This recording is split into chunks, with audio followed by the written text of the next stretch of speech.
పనులు ఎలా ఉన్నాయి? పనులు బాగున్నాయండి, చక్క టైంకి పనులు ఉంటున్నాయి. ఇసుక బాగా వదిలేరు, మనకి ఫ్రీగానే ఉంటుంది, ఇబ్బంది ఏం లేదు. అంటే ఇసుక గతంలో ఎంత ఉంది ఇప్పుడు ఎలా? గతంలో అంటే టాటర్ వచ్చేసి 6,000 ఉంది సార్. ఇప్పుడు ఇసుక వచ్చేసి మామూలు శాండ్ అయితే ఫ్రీ చేస్తుంది. ఈ గవర్నమెంట్ ఉచితంగా ఇసుక ఇవ్వడం వల్ల మీకు ఎలా అనిపిస్తుంది? అందరూ ఇప్పుడు ఏంటంటే చేతి నిండా పని ఉంటుంది, అందరూ సంతోషంగా ఉంటున్నాం, చక్క ఏ ఇబ్బంది లేదు. ఇదివరకు అంటే ఎత్తుక్కోవాలి పని కోసం, అక్కడక్కడ చూసుకొని. ఇప్పుడైతే మాకు ఇటువంటి ఇబ్బంది లేదు, చక్క అందరూ అన్ని ఊర్లో పనులు ఉంటున్నాయి. ముందు లేబర్ కొంచెం బాగుపడ్డాం. అంటే డబ్బులు వసూలు చేస్తున్నారు ఇసుక, అటువంటిది ఏం లేదు. డబ్బులు వసూలు అనేది అబద్ధం అండి, అది లేదు. డబ్బులు వసూలు చేయడం అనేది ఎక్కడ లేదు. ఇప్పుడు ఇసుక ఫ్రీగా వెళ్ళారు, ట్రాక్టర్లకి అవుతుంది కదా. ఇప్పుడు వాళ్ళ ఆయిల్కి ట్రాక్టర్లకి దూరాభారం వస్తుంది కాబట్టి వాళ్ళు వసూలు తీసుకున్నారు. ట్రాక్టర్ వాళ్ళు వరకే తీసుకున్నారు, కానీ ఇసుక తీసుకునే వాళ్ళు మాత్రం అయితే లేదు. శాండ్ అయితే ఫ్రీ. లారీలు మరి ట్రాక్టర్లు ఫ్రీగా ఇవ్వరు కదండి.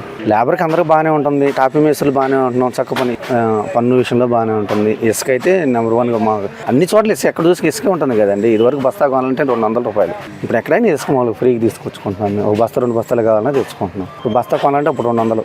ఇప్పుడు ఇసుక మాకు బాగుంది కాబట్టి ఇసుక వల్ల ప్రాబ్లం అనేది అన్ని అబద్ధాలండి.